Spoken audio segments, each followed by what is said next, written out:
Hello and welcome to Staff Spotlight, a program where we learn more about the staff here at Bates Technical College. I'm Roland Robinson. Today we're talking with LeMont Lucas, Manager of Campus Life and Activities at Bates Technical College. LeMont has been at Bates for over a decade, and we're excited to learn more about his career. Thank you for joining us, LeMont. First of all, it says you've been here for more than a decade. How long have you been at Bates? I just passed 13 years. And what were you doing when you started? What was your first job here? Well, I came in as, I've had 4 different title changes, but it's been all the same thing. The last one was Campus Life ASG Assistant, and I've been in this department the whole time and just helping out with student activities and student life. Excellent. And you just told me that you're actually moving up to a new title at least, and I think a different role. Yes, yes. What are you doing now? Starting Monday, am the manager of Campus Life and Activities, so I'll have to replace the position I'm currently in, and then we also, of course, have esports now too. So it'll be a 3-person staff, and then all the students that we have on student government. Congratulations. Oh, thank you. Excellent. Thank you. How did you end up getting into education? Well, it was interesting when I saw the question. I thought that would be something that's a little different, because I worked in heavy industry down in, when I first moved here from Texas, down in Battleground first, and then in Tacoma, Washington. But down in Vancouver, Washington is where I ended up living. I worked in heavy industry in the aluminum smelter that was Van Alco, and then I went from there to the paper mill out in Camas. And I just started refereeing. You see my necklace there. Just started refereeing basketball, and thought, there's better basketball in Seattle. Uh-huh. And I got laid off from the paper mill about the same time, and went to school and got my degree. And in that same time, one of my referee buddies that worked at the Evergreen State College was helping me with my resume, and I told him that I was interested in getting out of heavy industry and use my brain more than my brawn. Yeah. And he was on an advisory committee for my supervisor at that time. And long story short is I got an interview and started here, and I was diversity ASG assistant the first time I came, because we had that supervisor had a big diversity component, and they sit on the Multicultural Student Services Directors Council. Mm-hmm. So by the way, I love your hat. Thank you very much. One of my students said, do you have a hat? And I said, no. And he says, man, you could have matched. Looks great. Very interesting. And so did you grow up in Texas? No, I'm an Army brat. And spent a lot of time, actually graduated from New Mexico Military Institute, and then when I got out of school, my parents were living there in Albuquerque, New Mexico, and so I went to University of New Mexico for a short time, and then got married and went off to the Air Force. Okay.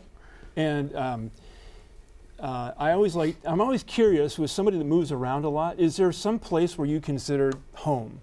Like this is what I would consider home.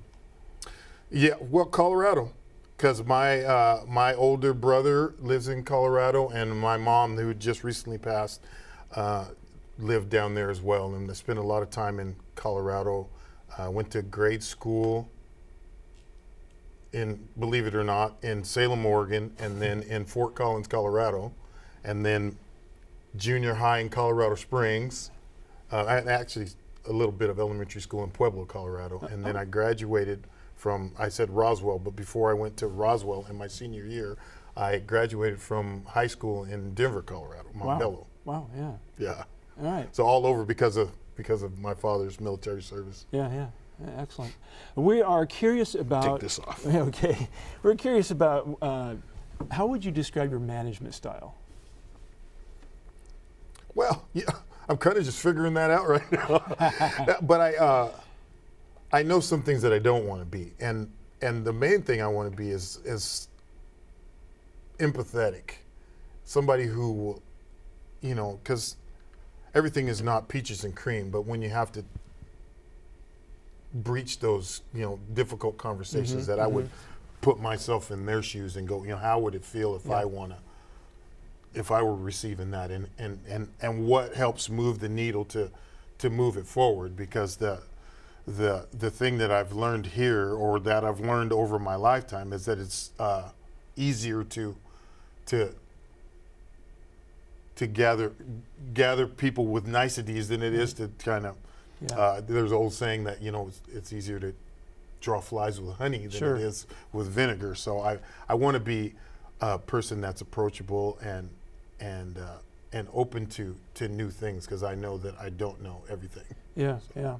And do you think it's a different application in an educational institution rather than in like a corporate business structure? I think a little bit, but I think the biggest thing is the relationship. So even in a corporate setting, you could build a relationship. Yeah. Yeah, I guess with students that would probably be important too, because I think what you do would influence them, and you're teaching them how to be managers by being a good manager. Yeah, I believe so. I hope so. And the biggest thing now is to make sure that everyone's included and everyone feels like they're heard and involved. So that's important, and I think you do that through relationship and finding common ground. Yeah. All right. For sure. Well, we're going to take a quick break here. We'll be back and we'll talk a little bit more about who you are and what you've done. So stay tuned. Okay.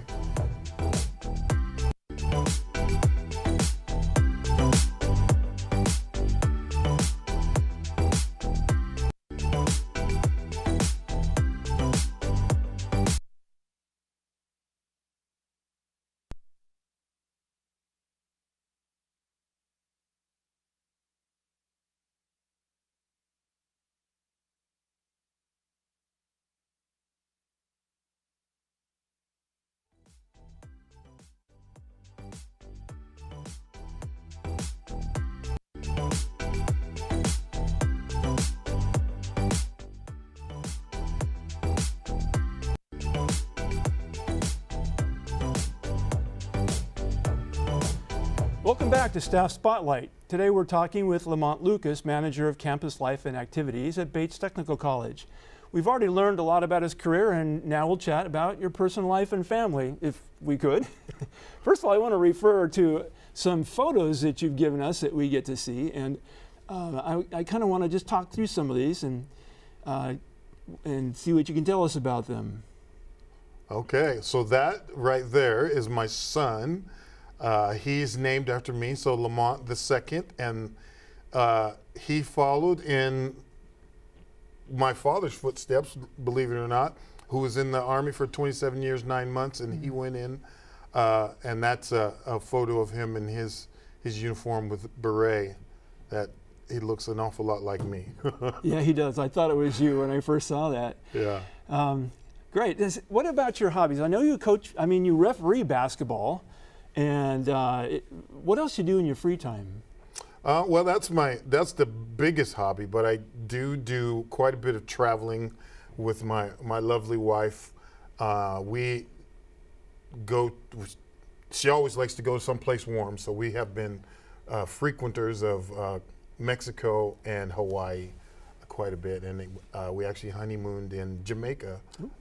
So we like to go to the warm spots. Yeah, very nice. Tell me about your refereeing experience, because I've seen you out there on the court, and it's pretty impressive. Well, I kind of mentioned it earlier and alluded to it. I caught the bug. So I just finished my 28th season, and I caught the bug when I was working for that aluminum smelter company that I talked about earlier. And so I started out doing middle school games and learned how to kind of manage those, you know, because you got kids on the clock, and so you got to be up on the possession and the fouls and all that stuff. And then I, you know, of course, progressed to high school, and I still do high school here in Tacoma. Oh, look at that! That's me and Jamal Crawford at summer pro-am. I do summer, so I do high school all the way up to this summer stuff, and that's at Seattle Pacific University up in Seattle. And I also do games there as well because I'm a collegiate official at the D2 level. Wow. And, Seattle Pacific Impressive, is part of that. yeah. That was just this last year. That's Chet Holmgren. He was the #1 NBA draft pick for Oklahoma City Thunder. He didn't get to play this year because the game right after that, he had a Liz Frank injury. Decided he was going to dunk on LeBron James, and didn't work out so well. Yeah. Wow. But he's a long, tall guy. Yeah. Yeah. I know you have also done high-level high school basketball games. You've refereed at least the state tournaments, and have you ever done a championship game at that level? Yeah. Well, the last 2 years, Yeah. the first year. So my goal was to, of course, do the Tacoma Dome because that's where the 3A and 4A go. But so this is 21-22 season. I went to Spokane, and I did the tournament out there, and I did a finals there. That was 1B, 2B finals, and Life Christian Academy here in Tacoma was there. Yeah. And there it is right there. Yeah. And then the very next year, I went to Tacoma Dome, and I also did the finals there between Nice. Curtis and Mount Si. Yeah. So Curtis is in our neck of the woods, and so they try to match up officials, so at least one is from that region. I'm curious about that. So how do you actually get to do you earn that right to referee at that level? Yeah, well, there's a lot of professional development and training that goes into being a referee too. So we take tests, and then they have a little like checkbox that you have to do. There's certain things that you have to do and review, and then you also have to rate yourself at the end, and then at the end of the season, there's a ratings and ranking system that comes from film review and peer review, and then the top 15 or 16 officials get to do districts, and then of those, there's a selection. I think we get 6 in Tacoma that get to go, two for each location to state. It's like 6 from your organization. Well, it's 6 on each side, so the boys' side and then the girls' side. So we get 2 to go to Yakima, 2 to go to Spokane, and 2 to go to the Dome. Wow. And those numbers are on the population of the referee pool that we have in Tacoma. It's a pretty prestigious honor, I think, to be able to do that. It is. It's a high pressure situation. Yeah. And you know, so we make sure that the thing here in the Northwest, I think, well, it should be nationwide, but as we try to get, no matter what gym you're in, that you're going to get the same call for the same play every time, and that's Right. where the tough part comes in, because not everybody views it the same. Right. Yes, I can imagine. I know. So I do some coaching, and I try to respect the referees. Like, referees are doing their job, and I don't need to tell them how to do their job. That's how I try to approach that. But You'd be one of my favorite coaches. I was going to say, I bet there's some coaches that aren't that way. Yes. Well, and the higher up you go, the more is at stake because of that. Because coaches get paid for wins, and then they, the objectivity sometimes goes out the window because of those things. Yeah. So what do we have here? Oh, this is my son-in-laws. The one on the right is Gary, and the one on the left is Damon. They're my lovely wife's 2 children. So how many kids do you have? How many grandkids, if you have any grandkids? Yes, I have a lot. So I have 4 biological children myself, and then 1 daughter that was adopted. So 5 and then those 2 would make 7 children, and I also have 17, if you can believe it, grandchildren. 17 grandkids. Yeah, so there's 6 of them right there. Those are all my wife's kids, their spouses, and then the grandchildren. So, and I could name them all, but we would be here a long time. Are they local? Do you have a chance to see them? Those are all local. Yeah. Yeah. That's the two of the grandbabies, Salma and Olivia. That the one on the right, her birthday was just a couple weeks ago, and so she was 3, and she knew that it was her birthday. Nice. So every picture you see her in like that, she's always very smiley. But Yeah. those are You're cute. yeah. They call me Papa. How do you like being a grandpa? It's one of the best things that I've ever experienced in my life. They're amazing, and they're because of who their grandmother is. They think that they can do everything and anything, but it's pretty cool. And that's Maya and Camila. They're always hugging, and so whenever they get a chance to take a picture, then you can always. That's part of the deal. Yes. All right. Let's see what else we got here. Looks like a Christmas picture, perhaps. Oh, yep, that's the same grandbabies in front of them. The biggest one, she's a soccer star. That's Hallie, and then Maya's on the right, and then the little baby is Simone, and then the birthday girl that we talked about earlier, Salma on the bottom, Olivia and Camila there, and that was Christmas time just this past year. Beautiful. Over at Gary's house. Nice.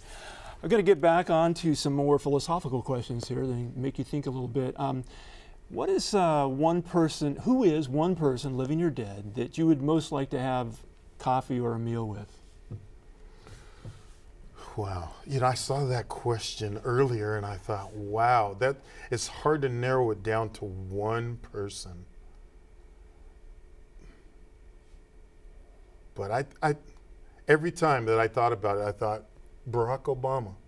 I would want to sit down and talk with him because he had a lot of firsts in his life, and just the philosophy of the where he sees our country now after all the current events and the things that have transpired over the last 4 or 5 years, and just to get.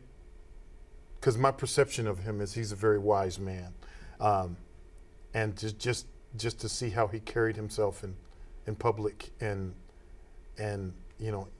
under that, because I'm familiar with some pressure, but not the pressure of being the commander in chief and the president of the United States, and so how he handled that with, in my perception, of course, with grace and dignity and to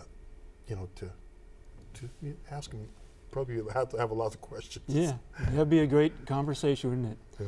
One more question for you. What's one thing that you would like people to know about you that maybe they don't know about you? I think that's probably why I struggled with doing this, because even though I have a lot of things that are public facing, I enjoy interacting with people, but in a lot of ways I'm a shy person. I don't have social media. I don't have things like that, and so the pictures that you have there have been all personal pictures that I don't typically share. So this is a stretch for me to do this all together. Well, I'm glad you're here. I'm glad you came to visit us and tell us about yourself, and appreciate the time that you spent with us. We'll be right back.